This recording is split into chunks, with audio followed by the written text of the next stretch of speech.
Boa noite a todos, muito obrigado aí pela presença de vocês. Começamos mais uma live 30 do Celint e o assunto de hoje é cultura organizacional, um assunto de conselho, e um assunto de conselho com exclamação, porque realmente é um tema de sala de conselho. Tá? E eu trago para essa conversa, né, convido para essa conversa, Daniel Faria, sócio fundador da Lean, né, e uma série de outras qualificações e responsabilidades que eu vou deixar para o Daniel contar para a gente. Então, vai lá, Daniel, está contigo. Mas, joia, obrigado, Yuri. Primeiro, obrigado pelo convite aí. Prazer conhecer todos aqui, os alumnos do Celint. E até para a gente, eu sei que é uma conversa de 30 minutos, vamos tentar ser objetivo aqui, responder as perguntas para vocês na forma mais rápida possível. Eu trabalho com recrutamento executivo já há um pouco mais de 15 anos, quase 20 anos. E dentro desse contexto todo, dentro dessa história toda, a gente acaba entrando em temas, né, de cultura organizacional, desenvolvimento de talentos, enfim, são todas as esferas de trabalho que a gente, inclusive, faz hoje, né, faz parte de produtos e serviços da Linko aqui, né, que é uma empresa que recruta executivos, nasceu dessa forma e hoje atende à frente de advisory. Então, uma das frentes que a gente vem desenvolvendo aqui dentro é recrutamento de conselheiros, inclusive, né, para organizações clientes nossos. Então, por isso que veio a brecha, veio a conversa com o Yuri. Eu acho que tem uma sinergia grande aí de assunto para a gente contribuir. Então, se alguém tiver alguma dúvida em relação um pouquinho a gente, aí fica à vontade. É um prazer. Ok, bacana, Daniel, muito obrigado aí. Se vocês visitarem o site da Link, vocês vão perceber que eles são especialistas nessas questões de cultura empresarial, né? Daí a razão da gente trazer o Daniel para bater esse papo, né? Tanto o meu LinkedIn quanto o LinkedIn do Daniel está disponível na sala no nosso chat, né? Lembrando que todas as perguntas e os comentários, por favor, mandem pelo site, nós vamos priorizar as perguntas de vocês. Aprendizado da live passada, teve bastante interação da comunidade assistindo a live via chat de bate-papo. Então, por favor, façam essa prática, troquem as ideias. Né? E assim que a gente terminar essa live, a gente já sobe, em 24 horas a live vai estar disponível aí no nosso site, no nosso canal no YouTube, para que vocês possam ver. Então, vamos começar a conversa direto ao ponto.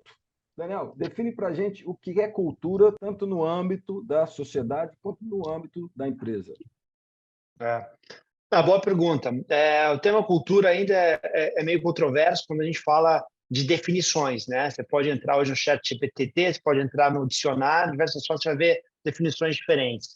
Mas, resumindo, deixa eu dar um contexto um pouco rápido, cultura nada mais é do que, né, crenças, valores, hábitos, normas, tudo que rege, né, crenças dentro de dentro de uma sociedade ou dentro de um grupo. Né? Isso numa questão mais ampla. Então, a gente está falando de time de futebol aqui, por exemplo, time de futebol tem sua cultura, né? Dizem que o flamenguista tem seu estilo de ser. Assim mesmo como rege dentro do próprio time de futebol. Tanto que você tem técnicos que têm dificuldade de interagir. Então, aí quando a gente passa para o ambiente de cultura organizacional, a gente entra muito mais na questão de comportamentos, atitudes e crenças, né? Que muitos Uhum. dizem me engajar é como a gente faz as coisas aqui. Acho que é a forma mais fácil de que alguns tentam definir e realmente é como você faz, como as coisas transitam dentro da organização. E cultura tem outras definições, né? Tem outros pilares que a gente chama. Para elas ter uma cultura, a gente precisa ter três grandes pilares, né? Precisa ter uma identidade, né? Isso quer dizer o quê? A gente precisa ter um nome, precisa ter por exemplo, o Flamengo tem lá a identidade que é o urubu, né? O Palmeiras é o porco, então você precisa ter uma identidade, cor, nome. Você precisa ter um propósito, ou seja, uma denominação do que eles querem fazer, quais são os objetivos daquela sociedade, daquele grupo, né? E terceiro, ter a comunidade, ter pessoas dentro daquelas relações. Então, essas são as Uhum. grandes atividades que você define como cultura. Né? Ela pode vir de diversos fatores. Agora vamos trazer para o mundo de organização. Ela pode vir de diversos fatores. Ela pode vir desde uma história de uma organização, de uma empresa, né, como ela foi formada, uma sociedade, como ela foi formada, e também do estilo de liderança, seja do CEO presente ou do passado, ou principalmente da grande maioria, né, do estilo de liderança do fundador. Né, isso acaba formando a cultura de uma organização e também de diversas outras formas, até mesmo o ambiente físico, né, onde ela está localizada, localização geográfica, se ela está na praia ou se ela está num lugar seco no topo de uma montanha, uma organização. Isso acaba definindo os hábitos de comportamento. Então, eu tentei entender um pouco aqui, porque, como eu te disse lá no começo, cultura, a definição é algo não tão prático, mas é importante a gente entender os pilares que regem ela. Então, Tá? vamos lá. Naturalmente, face a essas variáveis que você trouxe no discurso, a cultura ela se forma, né? Então, teoricamente, eu posso assumir que toda organização já tem uma cultura sem muito esforço ou sem muita técnica para se construir essa cultura, mas e sim em função de todas as variáveis que estão naquele ambiente, né? Mas na tua experiência, como fazer a conexão dessa cultura existente com a estratégia empresarial, né, da organização, né? E Ótimo, se no evento de você perceber que existe um desalinhamento, como ajustar essa cultura, né, para a estratégia? ótimo. Pergunta é boa. A cultura em si, ou seja, quando você cria uma organização, uma startup, a gente faz muito isso aqui até para recrutar, né? Quando eu vou recrutar para uma startup, eu tento identificar qual é o estilo de liderança do fundador ou dos fundadores ali, porque dificilmente vai ter a cultura pronta. Eles estão no processo de desenvolver a cultura, a forma de ser. E às vezes eles estão não se preocupados com isso, mas estão lá fazendo o seu dia a dia de negócio. E aí vem um grande X da questão, ou seja, será que a forma como eles lideram, né? Vou falar de startup aqui, como eles lideram, contribui para a estratégia da organização? Por exemplo, você tem estratégia, se você está num ambiente extremamente competitivo, né? Como, por exemplo, sei lá, o mercado de varejo, por exemplo, consumo, um ambiente extremamente competitivo. A forma de tratar os funcionários, que vai desde remuneração, forma como eles competem entre si, de comunicação mais direto, mais relacional. Isso tudo são formas que vai contribuindo ali para moldar a cultura. A pergunta é se esses comportamentos ajudam a empresa a atingir seus objetivos estratégicos, né? Então, esses são os primeiros drivers que a gente tenta analisar dentro de uma empresa. Empresa mais madura, ou seja, você pega, por exemplo, uma Nestlé, aqui na frente. Uma empresa madura, a cultura já foi moldada lá atrás. A grande pergunta que se faz hoje é se essa cultura que a Nestlé tem, ela ajuda a viabilizar a estratégia da organização. Ela continua ajudando a viabilizar a estratégia da organização de uma Nestlé, né? Uhum. Então, esse é o pilar principal. A gente sempre diz que cultura ela é um facilitador, né? É uma capacidade da organização para atingir sua estratégia. Um grande dilema aqui, Yuri, só entender um pouquinho, até para a gente continuar depois na pergunta, muitos Uhum. falam o seguinte, por que vem primeiro, né? O ovo ou a galinha aqui, vem primeiro a cultura ou vem a estratégia? O que a gente define primeiro? Eu sempre digo que, do meu ponto de vista, eu vou na frente de que, primeiro a gente tem que entender a estratégia da organização, onde ela está situada, qual o contexto que ela precisa dirigir. Com base nisso, a gente avalia se a cultura é boa ou não para aquele contexto. Se não Uhum. for, como é que a gente desenvolve ela, trabalha ela para ajudar a facilitar o caminho da organização para atingir os objetivos estratégicos? Vamos pegar esse ponto, que aí a gente já resolve, acho que duas perguntas aqui, uma do João e do Paulo Abrantes, né? Qual a estratégia que vocês usam, né, ou da tua experiência, que vocês usam para fazer essa transformação da cultura face à necessidade estratégica da organização? Tá? Primeira coisa é o seguinte, vamos lá, aí eu vou entrar num tema que eu acho que cabe para conselho aqui, né? Ou seja, Uhum. para o conselheiro. Que é o primeiro bloco é o seguinte, você tem que fazer, primeiro, vamos lá, o conselho, quando ela faz essa pergunta, a primeira coisa é, qual é a definição de cultura para a gente, né? E o que a cultura precisa gerar de valor para a nossa organização? É a pergunta que eles têm que fazer. Ou seja, todo mundo está na mesma linha. Segunda pergunta é onde é que está hoje? É feito um diagnóstico dentro da organização. Ou seja, quer dizer o quê? Quais são os comportamentos que nós temos? Né? Ou seja, como é que as pessoas transitam aqui dentro? As pessoas são mais individualistas, focam em atingimento de metas e não se preocupam com o colega do lado? Ou é o contrário? É excesso de preocupação do colega do lado e ninguém se preocupa com o atingimento de metas? Dois, ou seja, as regras estão claras, você vai premiar a performance aqui, uma pessoa atingiu meta. Como é que a gente trabalha isso? Se já é indireto, o acionista sente que a pessoa trabalhou bem, dá um bônus maior, ou é o contrário, as metas são bem claras e definidas. Então, são fatores aqui, a gente avalia dentro da organização e vê se ela condiz com a estratégia. Aí vamos lá, quando você traz para a estratégia, entra vários dilemas de modelar ela. Pode avaliar, ou seja, o que a gente vai fazer para os próximos anos para ter sucesso. Vamos ter que ir para outro país, vamos ter que aumentar a venda, ser mais competitivo, trazer produtos diferentes, ser mais inovador, ou melhor, aumentar controles O que é aumentar controles aqui, até para dar um pouco de insight? A gente vê muita empresa que ela cresce num ambiente extremamente colaborativo, com acionista, e aí ela quer fazer um IPO. Nesse processo de fazer um IPO, entra o quê? Um excesso de controle. Ela tem que passar por governança, vai ter que reportar para a CVM, em muitos casos vai ter até SOX, se quiser fazer capital aberto lá fora, tem algumas indo para a Nasdaq, a gente acabou de fazer um RI aqui, como é que vai na Nasdaq, teve que implementar SOX.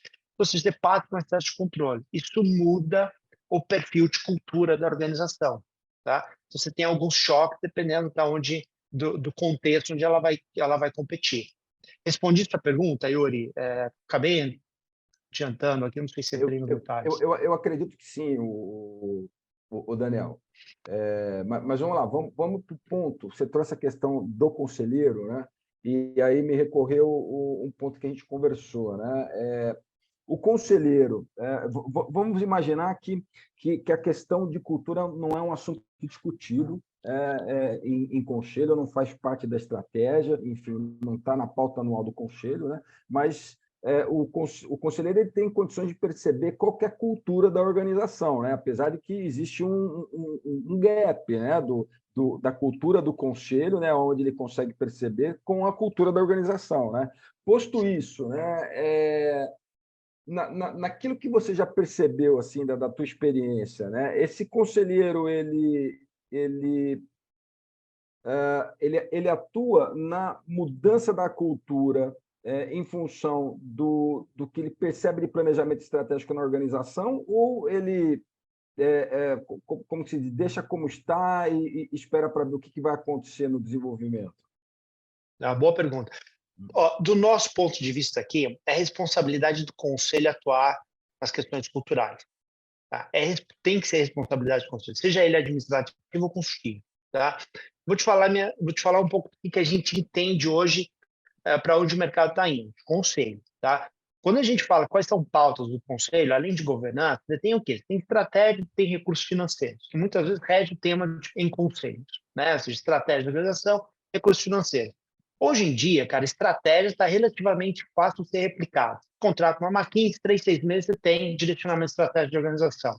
Uhum. Quando você fala de dinheiro, cara, dinheiro está escasso, tem dinheiro no mercado. Desculpa, eu acho que depois de Americanas, quem for financeiro aqui sabe, depois que a Americanas deu choque no mercado aqui, meu banco fechou porta. Mas tirando esse contexto, tem dinheiro no mercado hoje, tanto para dívida quanto para equity. Né? A gente tem mercado. Então, ou seja, não é pauta. Esses temas hoje estão relativamente fáceis de serem solucionados em termos de conceito. Quais são os mais críticos hoje? Talento e cultura, que é o que a gente vê que está na pauta de CEOs hoje. Né? Você tem transformação digital, tem outras frentes que estão hoje. Mas o que está mais, os capabilities, que a gente chama, ou seja, as capacidades que são mais difíceis de ser adquiridas, é talento, você não consegue formar do dia para a noite, vai anos, e achar não é fácil, né?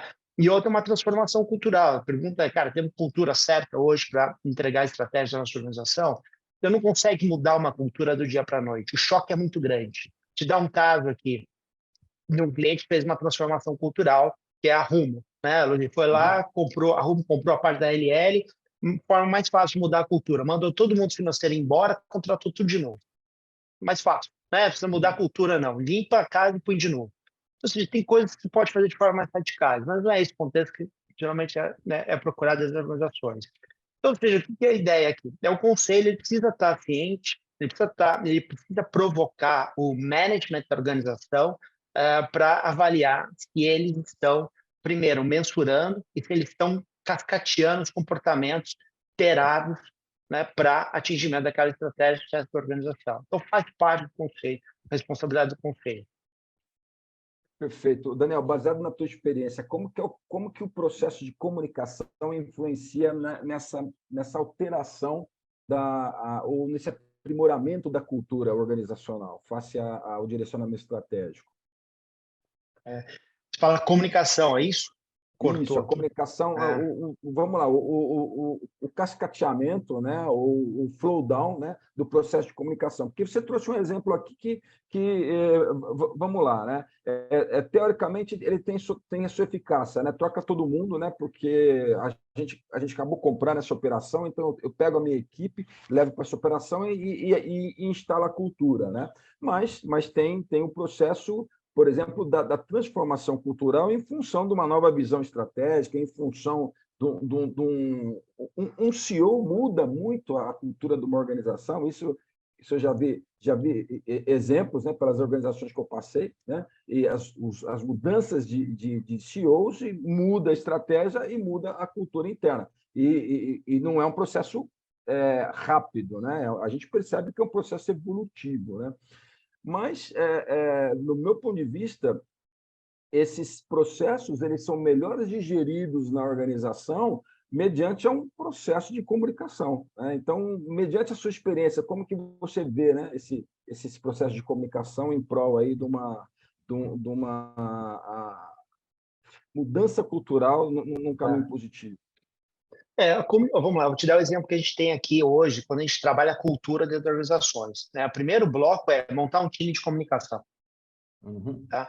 O que é o time de comunicação? Você cria projetos relacionados. A gente cria, em tese, um projeto com identidade. O que é identidade? Sei lá, vamos mudar a cultura da Celint. Projeto Celint 2.0. Cria um nome, Uhum. cria identidade. Ou seja, isso aqui faz parte de um time que vai fazer o quê? Vai criar uma agenda de comunicação, vai criar uma marca para esse projeto de transformação cultural, né? Então, assim, já estou te dando exemplo aqui, um Barcos, que é um projeto nosso, para entender a relevância de comunicação dentro do projeto, né? Agora, para o conselho principal, o conselho ele precisa, na primeira esfera, comunicar a cultura entre eles. Então, ali precisa ter uma comunicação adequada, que muitas vezes a gente não vê em conselheiros hoje, né? Ou seja, ela fica meio hidden, escondida ali, que é os atos Uhum. do próprio conselho. Com isso, ou seja, ele precisa ter um nível de alinhamento com o CEO, né, sobre o que eles querem atingir, que é o que eu falei, para onde vamos caminhar. E ali, o CEO precisa cascatear para baixo. Aí precisa ter um time interno, seja o recursos humanos, seja uma área de comunicação interna. Geralmente, o recurso humano hoje é o pilar para cascatear essa estratégia, essa comunicação de cultura, e ali começar a trabalhar diversos artifícios, não sei se eu posso usar essa palavra, Uhum. ferramentais, que vão fazer essa cultura ser implementada. Dá um exemplo aqui, só para RH, um só, a gente pode dar alguns. Por exemplo, você quer ter uma cultura organizacional hoje com um pouco mais de agressividade comercial, ou seja, um pouco mais de competitividade interna, o que o RH faz? Vai trabalhar a parte de remuneração, né? Porque vamos diminuir o fixo e aumentar o variável. Aumentar, talvez, o variável de curto prazo, né? Uhum. Tiro do variável de longo prazo. Então, são alguns ferramentas e artifícios que eles demonstram para onde que a organização quer ir em relação a drivers culturais. Uhum. Outro fator, até o próprio de promoção, sucessão e recrutamento em si. Você traz para dentro da organização pessoas aderentes àquela cultura, vão fortalecer aquele ambiente cultural onde você quer chegar. Então, a própria promoção de algum profissional executivo, ela passa a mensagem de qual é o perfil que a empresa está buscando, né? De quais comportamentos a empresa está buscando. Então, isso também faz parte de um processo de comunicação, né? Então, eu disse, aqui tem a parte estrutural de comunicação interna e Uhum. tem os artefatos que você acaba utilizando, e aí faz parte do conselho aqui mensurar, né? Ou seja, mensurar é o quê? Avaliar como que o CEO está executando esse plano de transformação cultural, está Uhum. implementando aquela cultura, questionar, medir, ter agenda, cronograma de verificação, e isso, obviamente, de uma certa forma, ela é uma comunicação, né? Mostra que o conselho está ativo e preocupado com esse fator cultura. E também faz com que o CEO comunique isso para baixo. Mas você está vendo que ele é cascateado, né? Ele cai, obviamente, você tem, mais uma vez, o suporte do RH. Perfeito. É nesse ponto que o conselho ele influencia na mudança cultural da organização. Ou via, né, uma estratégia já definida, ou se ele entende que é necessário fazer algum trabalho relacionado à cultura da organização, até do ponto de vista de identificar a cultura, né, é um papel do conselho. Mas aí, nesse ponto, é claro, ele vai ter uma entidade externa para poder fazer esse trabalho. Mas eu vou juntar duas perguntas aqui, o Daniel, que elas têm alguma relação. O primeiro é, né, baseado na sua experiência, o quanto que o trabalho remoto influenciou nas culturas organizacionais, e o outro ponto que está muito, vou dar um exemplo, né, da necessidade da existência, né, de conselhos, né, de multinacionais, conselhos consultivos em filiais de multinacionais no Brasil. Uma das funções, não só no Brasil, quando a multinacional brasileira e também no exterior, que era um caso que eu vivenciei, né? Uma das funções do Conselho Consultivo é a tropicalização da cultura da organização na região que ela está atuando, né?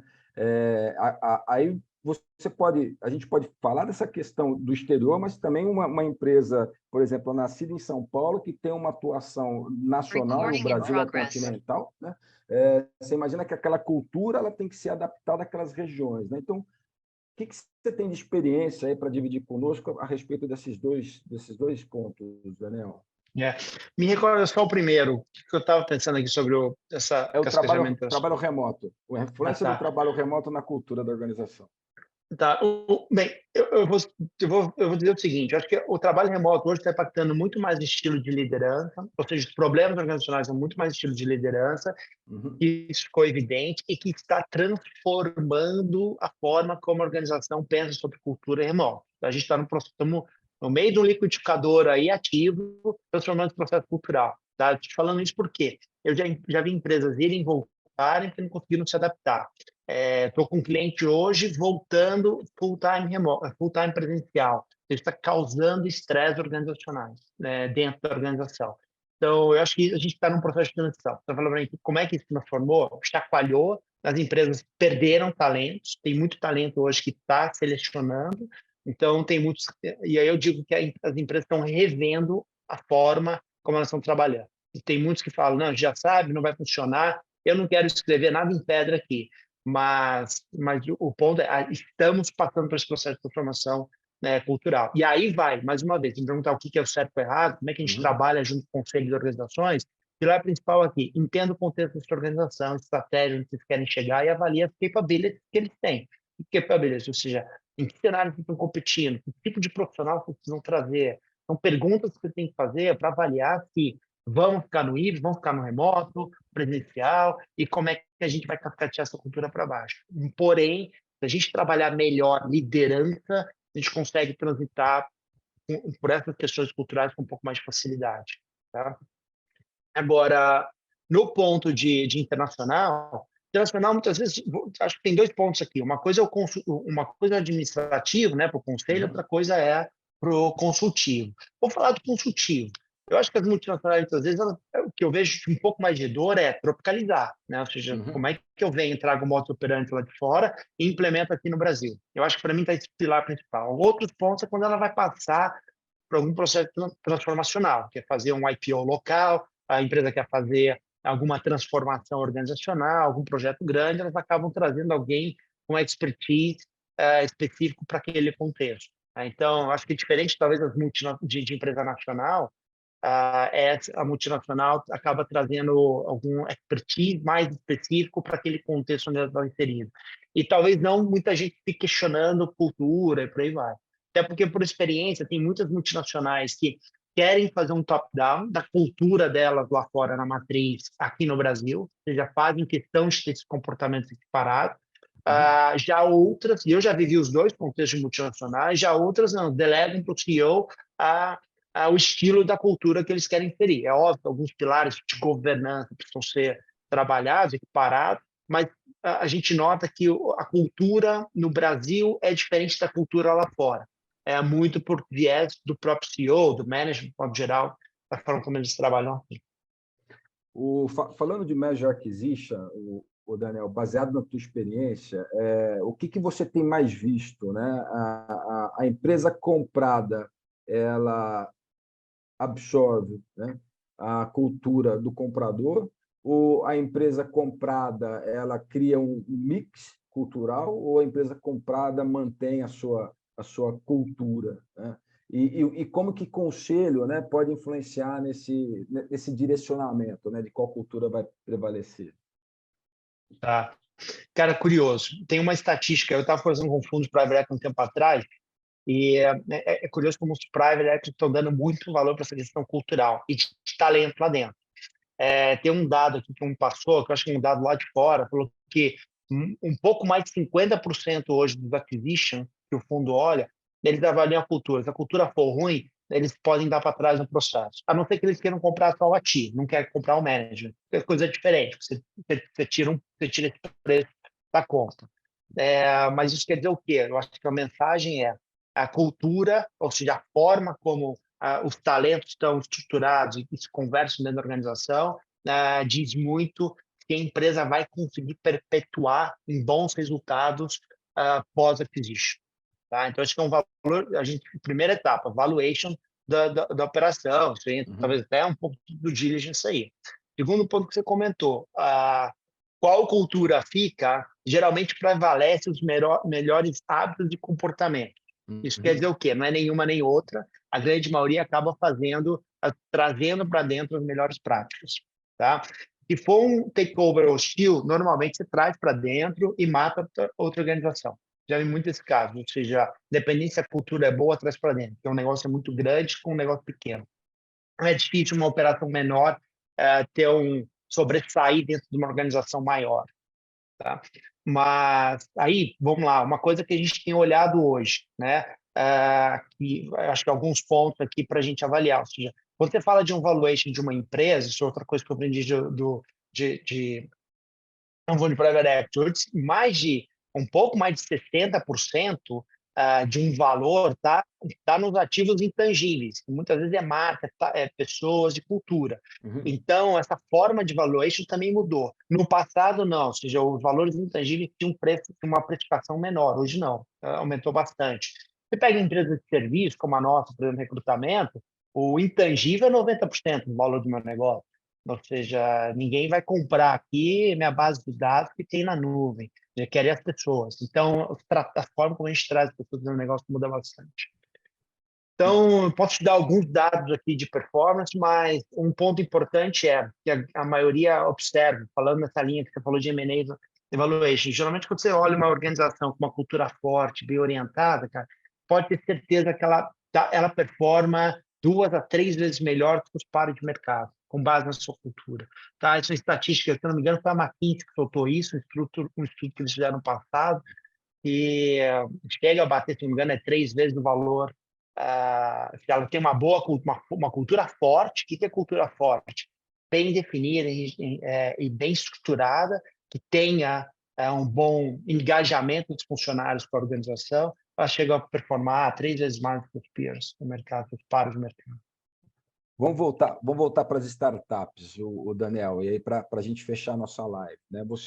Baseado na tua experiência, você percebe que as startups ela têm uma cultura comum, né? Ou como que você percebe a evolução da cultura juntamente com a evolução da startup, né? Enfim, fala um pouquinho desse mundo para a gente que já não é tão conhecido. Tá bom. Ó, a cultura de uma startup nasce com o acionista ou com os acionistas, né? Às vezes você tem uma Uhum. figura de relevância dentro da empresa que foi contratado ou enfim, trazido para o equity, e se ele tiver uma personalidade forte, ele impacta, tá? Então, isso por experiência nossa, fazendo processo de recrutamento lá dentro. O que interfere em termos de startups? A gente nota que o profissional que a gente recruta para esse ambiente, muitas vezes ele tem que ter um driver muito mais de action-oriented, ou seja, a gente traz muito alguém mais voltado para tomar ação. E a gente tem que orientar o executivo que a forma como ele faz lá dentro vai impactar no modo de operante da cultura, principalmente se for executivo no nível de liderança. Então, ele tem essa preocupação. O que eu acho que um grande tema quando você fala de startup se você for um conselheiro de startup, você tem que preocupar de ajudar o acionista a se preocupar com as questões culturais logo do começo. E lembra que a gente falou que se você faz errado, você consertar, dói muito mais, vai demorar muito mais tempo. E pode ser questão até de sucesso da startup se tiver a cultura errada. E cultura errada, mais uma vez? Incentivos, comportamento, até a forma como você quer fazer os próprios funcionários a performar no dia a dia do negócio.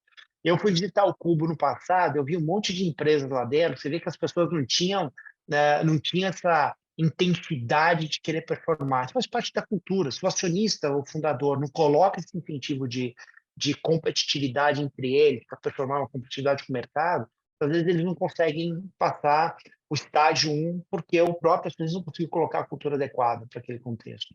Então, se vocês forem fazer mentoria, toca na cultura comportamento, ou seja, isso é crucial para a empresa conseguir lanchar. Perfeito, Daniel. Muito obrigado aí pelo seu tempo, sua dedicação, né, sua doação de conhecimento, né? Entrego para você fazer as despedidas e depois você me devolve, por favor. Não, Não, agradeço a todos. Uma pena que é 30 minutos. Adoraria falar do tema aqui. É um tema que, quem sabe, vai dias, horas aqui falando. Quem tiver interesse, faça, por favor, meu contato vai estar aí. Fica à vontade de mencionar. Mas eu adoraria falar do tema com vocês. Quem tiver alguma dúvida também, por favor, o contato está para todos. Espero voltar aqui novamente. Se tiverem alguma necessidade do tema, fica à vontade. Vai ser um prazer voltar aqui e conversar com vocês de novo. Perfeito. Então, turma, aproveita, pega o contato do Daniel no nosso chat, né? Para que vocês possam desenvolver mais assuntos relacionados à cultura diretamente com o Daniel. Né? Dia 17 de maio, né, vai ser o nosso próximo evento de estudo de caso, Alumni Selint, né? É um evento gratuito, né? E logo a gente deve estar divulgando aí nos nossos canais para que vocês possam fazer as inscrições, né? E no próximo dia 10/5, né, eu e Cláudia Leite vamos estar juntos aqui falando de ESG nos negócios. Então, é a nossa próxima live, espero que vocês tenham a possibilidade de nos assistir. Então, até a próxima e muito obrigado aí pela presença de vocês. Um abraço. Tchau, tchau. Obrigado, gente. Um abraço. Obrigado. Obrigado, até logo.